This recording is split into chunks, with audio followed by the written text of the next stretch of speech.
Hello students. तो आज हम देखेंगे 13.1 का क्वेश्चन नंबर 7। तो क्वेश्चन नंबर 7 क्या कहता है, our tent is in the shape of a cylinder surmounted by a conical top. तो यहाँ पे क्या बोला है कि एक टेंट है, ठीक है, टेंट है और वो किस शेप में है, सिलेंडर की शेप में है और सरमाउंटेड है बाय अ कॉनिकल टॉप। मतलब उसके ऊपर क्या सरमाउंटेड हो रखा है, एक कोन शेप में क्या है, सरमाउंट हो रखा है, उसके ऊपर है। मतलब if the height and diameter of the cylindrical part are 2.1 metre and 4 metre respectively. कि उसने क्या बोल दिया, हाइट जो है वो 2.1 मीटर है और जो डायमीटर है वो 4 मीटर है respectively, and the slant height of the top is 2.8 metre. Find the area of the canvas use for making the tent. तो हमें क्या बताना है, हमें गिवन है और उसके बाद हमें बताना है एरिया ऑफ द कैनवास जो यूज हुआ है मेकिंग द टेंट बनाने में। जो क्या है, कैनवास कितना एरिया ऑफ कैनवास यूज हुआ है वो हमें बताना है।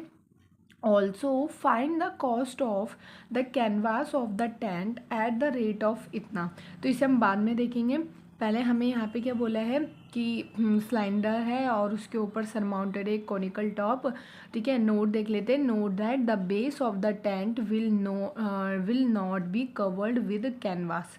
अब क्या बोला है, नोट में बोला है कि जो बेस है टेंट का will not be covered with canvas. Canvas के साथ क्या है, जो बेस है ना सिलेंडर का वो कवर्ड नहीं है। तो इसे हम समझते हैं कि ये कैसे है। देखो यहाँ पे देखते हैं हम, ये देखो यहाँ पे देख रहे हैं हम कि ये देखो यहाँ पे क्या बोला था उसने, कौन बोला था, ठीक है। अब कौन में क्या है, यहाँ पे ये हो गया हमारा सरमाउंट एक कोनिकल टॉप, और उसने बोला कि ये जो बेस है ना ये इसमें एडेड नहीं है, ये बेस इसमें क्या है, एडेड नहीं है। बेसिकली हम इस बेस को काउंट नहीं करेंगे। तो ये बेस इसमें क्या नहीं हो रहा है, काउंट नहीं हो रहा है। और ये एक क्या है, टेंट है। अब हम लिखते हैं कि क्या क्या उसने वैल्यू, हाइट उसने कितनी दी थी, 2.1 मीटर दी थी।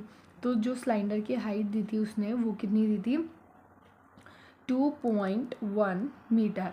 और उसने क्या दिया था हमें, जो डायमीटर था सिलेंडर का वो था 4 मीटर। तो डायमीटर कितना हो जाएगा, 4 मीटर, ठीक है। उसके बाद उसने स्लैंट हाइट भी दी थी और जो स्लैंट हाइट थी वो 2.8 मीटर थी।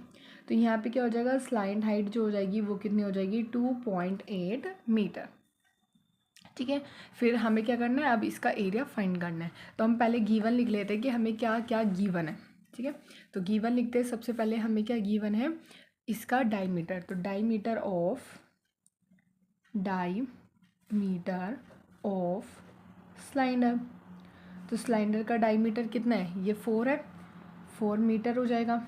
तो हम रेडियस निकाल लेंगे यहाँ से। तो रेडियस ऑफ सिलेंडर, ठीक है, ऑफ सिलेंडर कितनी हो जाएगी, 2 मीटर आ जाएगी। फिर हमें क्या है, स्लांट हाइट गिवन है। तो स्लांट हाइट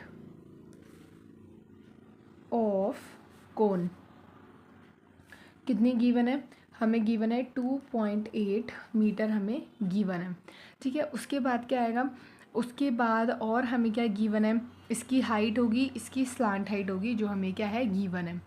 अब हम देखेंगे फॉर्मूला कि इसमें हमारा क्या लगेगा, कोन का फॉर्मूला लगेगा, सरफेस एरिया लगेगा, और यहाँ पे भी सिलेंडर का क्या लगेगा, सरफेस एरिया लगेगा।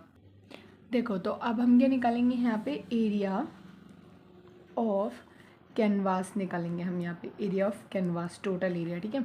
तो यहाँ पे क्या आ जाएगा हमारा, सरफेस एरिया ऑफ कोन निकालेंगे, प्लस में क्या हो जाएगा, सरफेस एरिया ऑफ कोन, और प्लस में क्या आएगा, सरफेस एरिया ऑफ सिलेंडर। तो यहाँ पे क्या हो जाएगा, सरफेस एरिया ऑफ सिलेंडर, ये हो जाएगा। इसके बाद सरफेस एरिया ऑफ जो कोन होता है वो होता है πr/l plus 2πr/h CSA of cylinder. अब देखो यहाँ पे कॉमन जो चीज़ होती है ना उसे हम कॉमन ले लेते हैं, जिससे हमारी कैलकुलेशन जो है वो इजी हो जाती है थोड़ी। तो देखो यहाँ पे πr है, यहाँ पे भी क्या है, πr है। तो πr को हम क्या ले सकते हैं, कॉमन ले सकते हैं। और ध्यान हमें ये लेना है, हम कॉमन ले भी रहे हैं तो उसमें जो रेडियस है वो सेम होनी चाहिए, ठीक है। l प्लस क्या हो जाएगा यहाँ पे, 2h हो जाएगा। तो 2h ले लेंगे। अब पाई की वैल्यू क्या होती है 22/7 होती है और रेडियस क्या हो जाएगी हमारी 2 ब्रैकेट में स्लांट हाइट कितनी है हमारी 2.8 मीटर। तो 2.8 रख देंगे प्लस में 2 मल्टीप्लाई जो हाइट है वो कितनी है 2.1 है तो 2 पॉइंट वैल्यू रख देंगे। ठीक है, तो यहाँ पे कितना हो जाएगा 44/7 हो जाएगा कैलकुलेट करके। 2.8 प्लस कितना हो जाएगा 4.2 हो जाएगा। तो 44/7 ब्रैकेट में कितना हो जाएगा, जब हम इन्हें ऐड करेंगे तो it come out to be 7 आ जाएगा। इससे इसे कैंसिल करेंगे, ठीक है, 7 से 7 कैंसिल हो जाएगा। तो यहाँ पे हमारा क्या आएगा 44 मीटर स्क्वायर हमारा जो है एरिया आ जाएगा कैनवास का। अब उसके बाद हमें आगे क्वेश्चन में एक और चीज़ पूछी थी तो उसे देखते हैं। और क्या पूछा था हमसे पूछा था कि हमें क्या निकालना है, also find the cost of canvas of the tent at the rate of 500 पर मीटर स्क्वायर के हिसाब से। अब क्या बोला 500 पर मीटर के हिसाब से, तो यहाँ पे हम क्या लिखेंगे cost of canvas 1 metre square कितनी है 500 रुपीज़ है। तो जो कॉस्ट हो जाएगी कॉस्ट ऑफ 44 मीटर स्क्वायर कितनी हो जाएगी 500 मल्टीप्लाई किससे हो जाएगा 44 मीटर स्क्वायर से हो जाएगा। तो ये कितना आएगा 22,000 रुपीज़ हमारा जो है वो आंसर हो जाएगा। तो आई होप आपको ये क्वेश्चन अच्छे से समझ में आया होगा। Thanks for watching. Thank you.